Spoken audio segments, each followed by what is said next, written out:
क्या हालचाल भाई लोगों। आ, आज ड्राई इवनिंग है मेरी। ड्राई डे नहीं, ड्राई इवनिंग है। ड्राई डे ही समझ लो यार, ड्राई डे ही कह लो। तो इसलिए आज थोड़ी सी सीरियस। और सीरियस बात तो मैं कह ही नहीं सकता सीरियसली। बात सीरियस कह सकता हूँ लेकिन सीरियसली नहीं कह सकता। तो सीरियस मैटर पे थोड़ी सी बात रखूँगा अपनी। तो तवज्जो दें। एक सपा के प्रवक्ता आजकल कुछ सालों से, पिछले कुछ सालों से लंबा सा टीका लगा के आते हैं। और वैसे उनकी रील्स में आता है कि मैं राम को नहीं मानता, धर्म को नहीं मानता, हिंदू को नहीं मानता, रामायण की बेहद बुराइयां करते हैं, तुलसीदास को लिटरली गाली देते हैं। मतलब गाली, गाली देना का शब्द गाली वाले नहीं होते, लेकिन जो उनकी भाषा और जो उनका तरीका होता है वो गाली देने वाला ही होता है, अगर भाव को समझें। क्योंकि हमारे तो भारतीय धर्म जितने भी हैं, भारतीय धर्म, उनमें भाव का बड़ा महत्व है। शब्द का, विचारों का, या वो भाव मेन चीज़ है। हम भगवानों से भी तू तड़ाक बोलते हैं, लेकिन जो उनकी शैली होती है वो तुलसीदास को लगभग एब्यूज करने वाली होती है। तो लगाते टीका लंबा सा है। उसका कारण ये है कि वो हिंदू सिंपैथी भी चाहिए थोड़ी सी भाई साहब, दिखाना भी है कि मैं हिंदू हूँ। तो आ, बात जो मैं कह रहा था, जो मैंने एक रील देखी थी उनकी। तो भाटी जी, राजकुमार उनका नाम है, बड़े ज्ञानी हैं और बड़ा अच्छा बोलते हैं। मेन सबसे उनकी जो खूबी जो है ना, जो मैं समझता हूँ, गुजर बिरादरी से होने के बाद इतने अच्छे ढंग से बोलते हैं। तो मेन खूबी उनकी ये है। तो अब वो बनना तो चाहते हैं कि सुधांशु जी की तरह या संबित पात्रा की तरह प्रवक्ता। लेकिन एक थोड़े सा लोचा है इसमें। लोचा ये है कि अगर सुधांशु जी या संबित पात्रा कोई बात बोलते हैं तो उसमें तथ्य होता है, सच्चाई होती है। बस थोड़ा सा फर्क ये होता है सुधांशु जी और संबित पात्रा में, कि सुधांशु जी बड़े सीरियस नोट पे बोलते हैं और संबित पात्रा उसको मेरी तरह थोड़ा सा लाइटर नोट में बोलते हैं।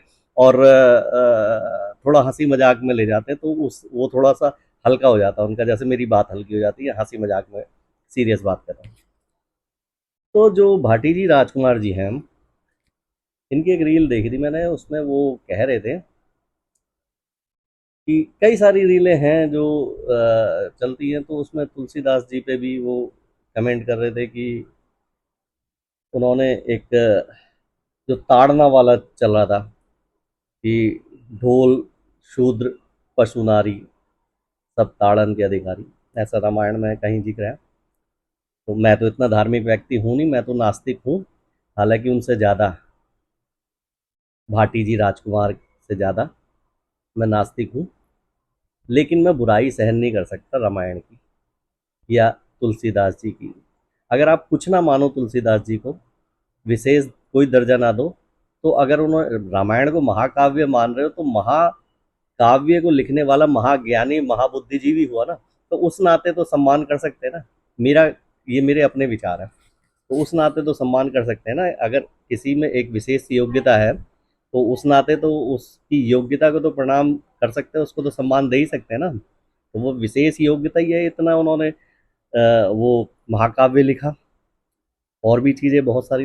तो बात जो मैंने उनकी सुनी, एक एक बात वो अलग अलग वीडियो बनाऊंगा, कई सारी है उनकी। तो आज जो ताड़ना पे शब्द, तो वो उस रील में कह रहे थे, कोई उनके साथ बैठे थे, जैसे कि वो लाइमलाइट में रहते हैं आजकल, रील्स बहुत चलती है, मीम्स बनाते हैं अपने या क्या करते हैं मुझे समझ नहीं, अपना यूट्यूब चैनल कैसे वो करते हैं मुझे समझ नहीं। तो वो उस रील्स में कह रहे थे कि भाई रामायण में ताड़ना का मतलब इस लाइन में, इस वाक्य में पीटना ही है। और उन्होंने एक उदाहरण उससे और दिया कि एक जगह तो ताड़ना का मतलब पीटना लिखा हुआ है, एक जगह ये कैसे हो जाएगा, देखना समझाना सिखाना, ये कैसे हो जाएगा ताड़ना का। तो भाटी जी बड़े प्रबुद्ध हैं, आप सभी प्रबुद्ध लोग हैं। तो हम तो बड़े अज्ञानी से लोग हैं, कभी कभी ज्ञान की बात कर लेते हैं, कुछ समझ में आती है तो सबकी समझ में आती है। तो मेरे को बचपन का एक अपना वो याद आता है कि जब हम दोहे श्लोक, आजकल के बच्चों को तो पता नहीं है दोहा श्लोक जो पढ़ते हैं उन्हें भी, जो बहुत ज़्यादा पढ़ाकू होगा उसे पता होगा, जो विशेष उसी सब्जेक्ट में होगा मास्टर। तो लेकिन हम तो हरफन मौला होते थे उस टाइम, सारी सब्जेक्ट ही पढ़ते थे। तो एक दोहा मुझे ध्यान आता है कि भाटी जी की बात पे वो जवाब दे रहा हूँ अपने उस पर अधिकार से, कि वो इस प्रकार से है कुछ। कनक कनकते सोगनी, मादकता हर्षाए, और कुछ समथिंग ऐसे ही है आगे, वो खाए बोराए, वो खाए हर्षाए, पाए हर्षाए, तो इस तरह से कुछ है। तो इसमें कनक कनकते सोगनी, तो कनक, अब ये इसी लाइन में कनक, इसके कितने अर्थ निकलते हैं, इसी दोहे के कई प्रकार के। कनक कनकते, दो कनक है, एक गेहूं के लिए प्रयोग किया है, अनाज के लिए गेहूं को कनक कहते हैं, और एक कनक किया है सोने के लिए, और ये एक कनक है धतूरे के लिए, धतूरे को भी कनक कहते हैं। तो कनक कनकते सोगनी हो रहा है, अनाज खाने से भी, रोटी खाने से भी उतना वो मादकता फैलाती है, और वो जो धतूरा पीता है ना उससे भी, और ऐसा ही जो जो सोना प्राप्त कर लेता है उसको भी। तो एक ही शब्द के तीन अर्थ हैं। तो ऐसा क्या, जब रामायण लिखी उन्होंने, जो महापंडित हैं, जो महाकाव्य लिख रहे हैं, तो महापंडित ही कहेंगे ना, ठीक है ना, पंडित उसे ही कहा जाता है जो पढ़ा लिखा हो। तो अगर उन्होंने महाकाव्य लिखा तो वो उसमें एक ही शब्द के दो अर्थ तीन अर्थ नहीं होते क्या, हो सकते। और ऐसा तो हम बचपन से ही पढ़ते आ रहे हैं स्कूलों में। आजकल के बच्चे फिर कहूँगा कि उन्हें नहीं पता पर्यायवाची क्या होते हैं, पर्यायवाची शब्द क्या होते हैं, सिनोनिम्स क्या होते हैं, ठीक है ना।